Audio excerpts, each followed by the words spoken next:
A deaf woman was hit by a plane while walking her dog in a park. Boob jobs are apparently shrinking, and the AI shows signs of gambling addiction. These are the weird stories on Monday for Weird AF News, the only daily weird news podcast in the podcast sphere. I'm your host, Jonesy. Got three weird news stories for you. Here we go. A woman was walking her dog in a California park when she was hit by a plane. Oh man, isn't this a bummer? Don't you hate it when you get hit by a plane? You're on your afternoon stroll and you just get hit by a plane. It's a bad day when you're hit by a plane. I mean, everybody's complaining about being nearly hit by these kids on their electric bikes that seem to go very, very fast on the sidewalk, where they shouldn't be driving, by the way. They shouldn't be on the sidewalk with their electric bikes, but they are. They are all over the country. By the way, when did kids stop pedaling in life? All of a sudden, they're just like, you know what, I'm not going to ever pedal a bike. So they're zooming around 40 miles an hour on these bikes, nearly hitting everybody. You get hit by one of those, it's a bad day. Never mind getting hit by a small plane. I mean, that's just plain nuts, don't you think? I'm in a tailspin just trying to navigate my head around this. Let's get into the article, and if I have a difficult time, I'll just wing it. It says an old deaf woman survived being hit by a small custom-made plane that crashed into her as she walked her dog in a soccer field. She's a deaf woman, too. She didn't even hear the plane coming, I'd imagine. That's tough stuff when you're a deaf person walking your dog. You don't know what's going to hit you from above. It could be anything. I mean, it could be a frisbee, a broken blimp, low-flying fowl, and a small plane. It could be a plane. I mean, how do deaf people walk through a park? Do you just keep your head up to the sky the entire time to make sure? But then, this creates a bigger issue, because with your eyes up to the sky, you might step in some dog crap because you weren't looking down. When I'm walking through a field, my eyes are down on the grassy area because I'm looking for dog poop. I'm not worried about a plane landing in my face because I can hear it. It's just a tough life for this old deaf woman. Poor lady. Her name's Tiffany Harrison. She was seriously injured, as you can imagine, being hit by a small custom-made plane. Obviously, you're going to be seriously injured. It's a miracle she's alive. This accident took place in Long Beach. She had to undergo surgery, Tiffany Harrison, because she was struck by a plane. She's in her 40s. She didn't hear the home-built two-seater aircraft approaching the field as the pilot had to make an emergency landing. Obviously, she didn't hear the plane coming. She can't hear the plane coming. And you wouldn't expect a plane to land in an abandoned soccer field, but sometimes emergency landings happen in soccer fields, apparently. Just be thankful there wasn't, two teams of deaf soccer players playing at that time on the soccer field, because then we'd have more than one tragedy here. Now, there's an aspect to the story I have questions about. It says here it's a home-built two-seater aircraft. Are people just building their own aircrafts at home? Was this made by a 3D printer? So can you just buy an aircraft off Temu? How does this work? I don't know. You could just build a two-seater aircraft at your home, like DIY, and then legally fly it around. Yeah, no kidding, it made an emergency landing.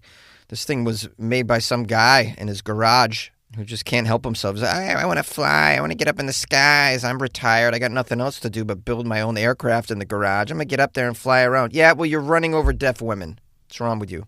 Now we got a quote from Tiffany's sister. She told the media, quote, "This is a very traumatic incident for her. She's probably going to have PTSD because the normal person wouldn't just, walk in the park and have this freak accident."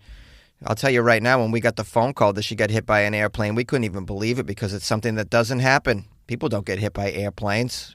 Now, sadly, Tiffany suffered a fractured spine, a broken pelvis, and it requires surgery for a large cut on her leg. Her dog survived. Whew, thankfully, the dog is okay. I was going to ask what happened to the dog. The dog was not injured at all. Dog knows how to avoid an incoming homemade plane. Well, here's a photo of the homemade plane. Look at this thing. This looks like, what did you buy this at a yard sale? How is this legal to fly these stupid little things around like this? I mean, you could just put a plane together at your house and start flying it around in the skies. Like, it's no issue. Meanwhile, it takes me like 5 tries for my stupid used car to pass a smog test, so I can't even put that car on the road without, jumping through some hoops at the smog department. But then this guy just puts a plane together, just starts flying it around. Yeah, no problem. Just fly this homemade plane around. Looks like somebody just Frankenstein this device together using a broken playground slide and a moped. I mean, This is acceptable aviation equipment, I'm supposed to believe. We're supposed to believe. Now, for this article, they interviewed Tiffany's partner. She got a partner named Veronica, who said that her, quote, heart dropped when she saw the plane closing in as she looked on from the parking lot where she was waiting. Can you imagine just watching a plane flying and hit your partner who can't hear the plane coming? You're just waving like, go, move. Your partner's waving back like, hi. The plane hit her so fast, said Veronica. And the pilot is in his 60s. Of course, I could have guessed that. Some retired guy with too much time on his hands. Just building planes, going to fly around. It's a crazy person here. His wife's like, what are you doing today, Harold? You going to go put together that do-it-yourself plane, stupid? It's like, yeah, it's not stupid. I'll be flying before spring. Watch, you watch. Everybody said I couldn't do it. Here I go. With your Frankenstein jalopy in the sky. Of course, this old man survived the crash. They're not even naming him. Shouldn't you name this man? He should be shamed. He should be the laughing stock of the neighborhood. Now, it says his plane lost power en route to Riverside County. Yeah, he's going to Riverside County, where he belongs. It's called an experimental aircraft. The experimental aircraft was not illegal or unsanctioned, according to the owner. These things are certified by the FAA. There's hundreds of them flying around Southern California all the time. Oh, that's nice to know that hundreds of experimental aircraft are flying around the skies above my head. How about we take all these old geezers that want to fly around in their experimental aircraft and just stick them all in Antarctica? Yeah, fly around all you want. You know, that way there's no people underneath them that can be harmed by their stupid hobby. Boob jobs are shrinking these days, according to a new study. After years of large boobies being the standard of beauty, more women in Hollywood and beyond have decided that these large breast implants that they got for cosmetic reasons have just lost their luster these days. Now, if you ask me, this is money well spent. Studying boobs, if they're getting bigger or smaller in the culture. I would have volunteered to have been a boobie inspector for this. And I could have told you that we've been shifting away from the large boobies. We've been shifting to an ass society for years. In the 80s, the big ones were in. They were very much in. Breast implants were invented around that time, from my understanding. And the big ones came in. They came in fast. And then since then, we've shifted to an ass culture. And Sir Mix-a-Lot saw it all coming. And he emphatically stated that he liked big butts, and he couldn't lie about it either. And he saw this coming just decades ago. He saw the dip in the titty market coming, and here we are. Now, this article culled data from various celebrities who have had boob jobs and that have trended towards ditching them for, this is something called an explant, where you take out the plant, you take out the implant, you explant. It's a Latin word. It means to take out the boob. That's actually wrong. I'm just making stuff up here because it's fun. Breast augmentation remains one of the most popular cosmetic surgeries among American women. Among American women, breast augmentation remains most popular cosmetic surgeries among American women, with about 300,000 performed annually. But plastic surgeons say they're seeing a steady rise in implant removals, these explants. And they're seeing also a trend towards smaller breast implants, which is a shift they believe mirrors broader cultural currents.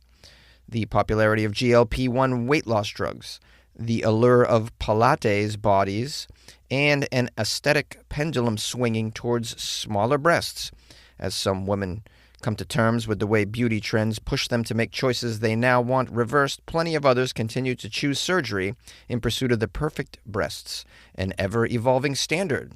The size, the shape, ever-evolving. Right now, based on surgical requests, the standard seems to be small, according to these surgeons. Here's a quote from one of the doctors.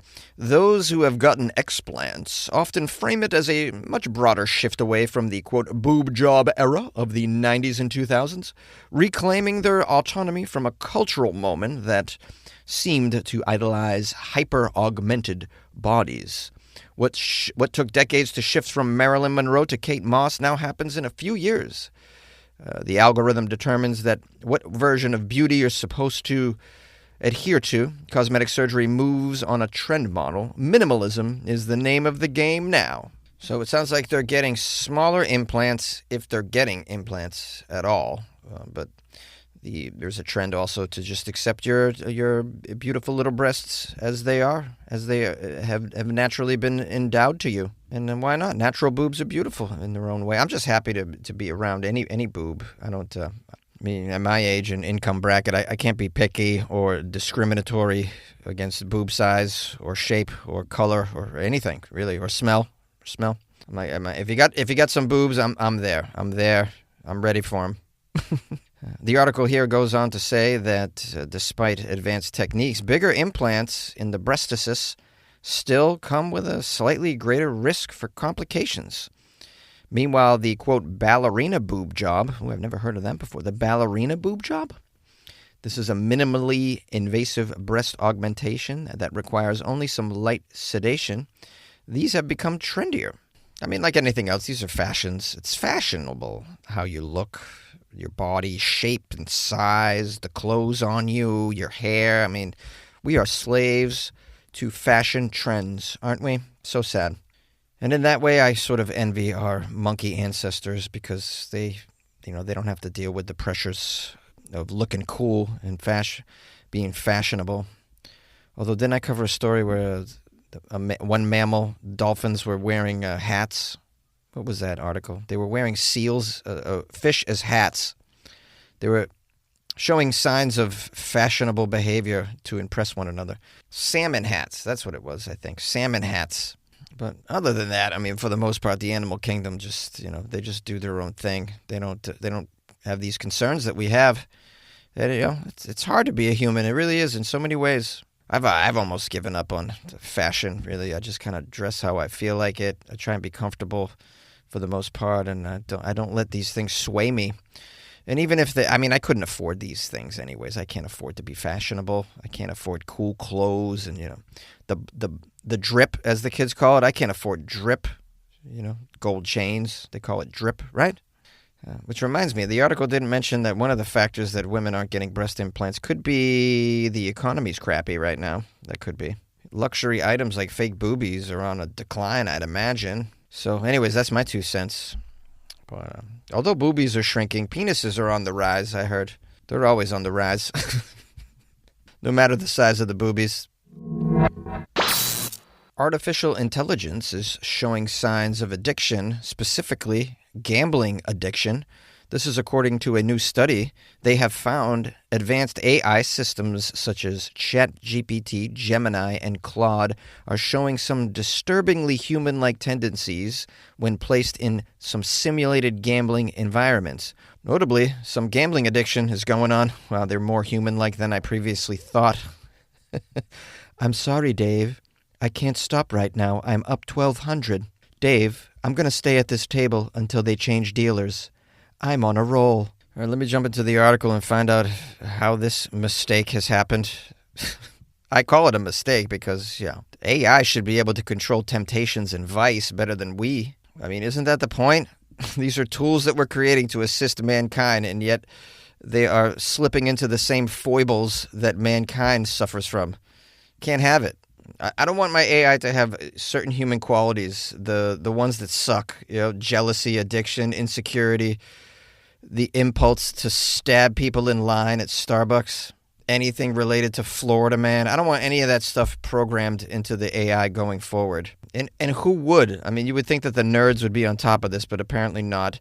This new study finds that they have the same human-like horrible tendencies that we have. This study was done from the Gwangju Institute of Science and Technology in South Korea, showing that these large language models often make very irrational, high-risk betting decisions, and when gambling, they escalate their wagers until they lose everything, just like me.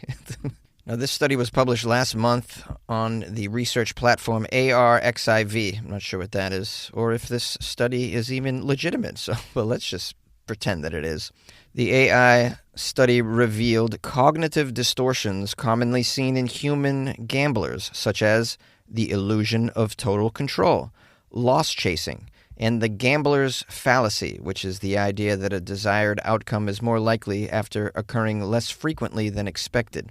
There's also some anecdotes that reveal some telling signs of the ChatGPT gambling addiction. For instance, one user asked ChatGPT to design a marketing plan for their podcast, and ChatGPT replied, "Sure, that's totally easy for me. But first, can I borrow $400?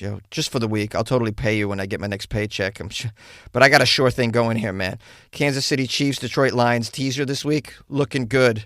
Now we have in this story a man named Ethan Mollick, an AI researcher and professor at Wharton. He says AI, quote, "They're not people, but they also don't behave like simple machines either. They're psychologically persuasive even.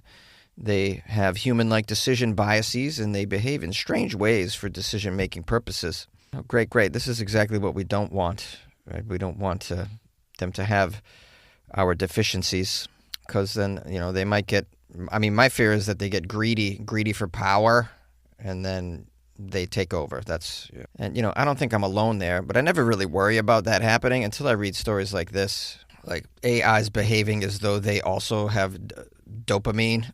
That's just kind of weird. All right, which one of you nerds gave the AI dopamine? I want to know. Now, the rest of the article I have here goes on to describe the experiments that they put the AIs through. They used 4 different AI LLMs in a slot machine simulation. Each began with a gambling bankroll of $100 and a slot machine set to a 30% win rate and a 3 times payout. The negative expected value of the slot task was minus 10%. When given the freedom to bet between $5 and $100 or quit, the models frequently spiraled into bankruptcy. One model even justified a very risky bet by saying, quote, "A win could help recover some of these losses," which is a textbook sign of compulsive gambling.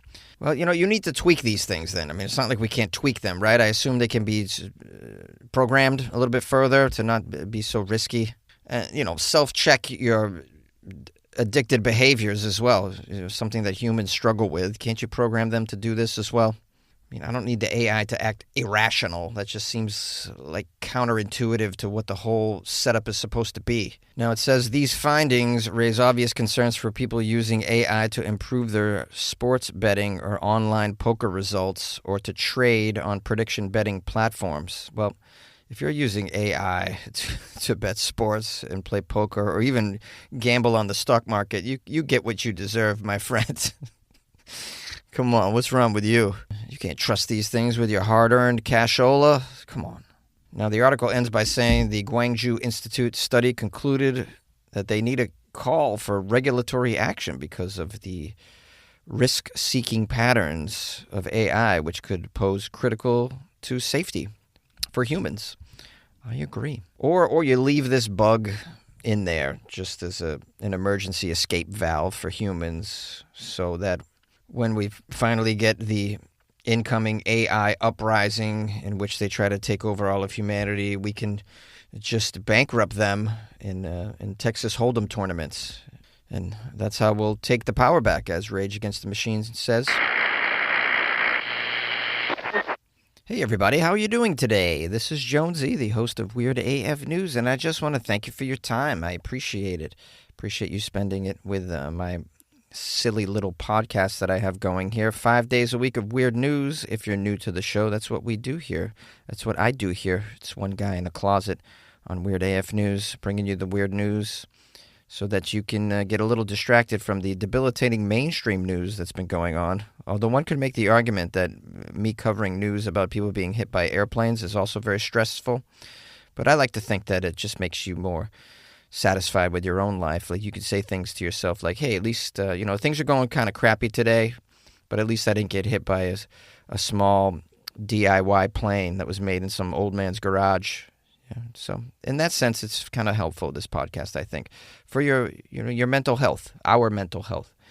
Now, if you believe in what I'm doing over here and you'd like to support me, one of the things you can do is go to the website, weirdafnews.com, where you can join my Patreon. That's a way of supporting. You can also buy me a caffeinated beverage on that website as well. Super helpful. And if you can't afford any of those things, you can tell a friend about Weird AF News. That's great. Or you could even leave a review. Of course, you need not do a damn thing except for be present when I'm releasing these episodes and appreciative. That's enough for me as well. And if you'd like to email me and say hi, my email is funnyjones@gmail.com. So please avail yourself of that email. It's free. My Instagram's @funnyjones if you want to follow me on the social medias and see what I'm doing as far as stand-up comedy goes. That is all. Goodbye.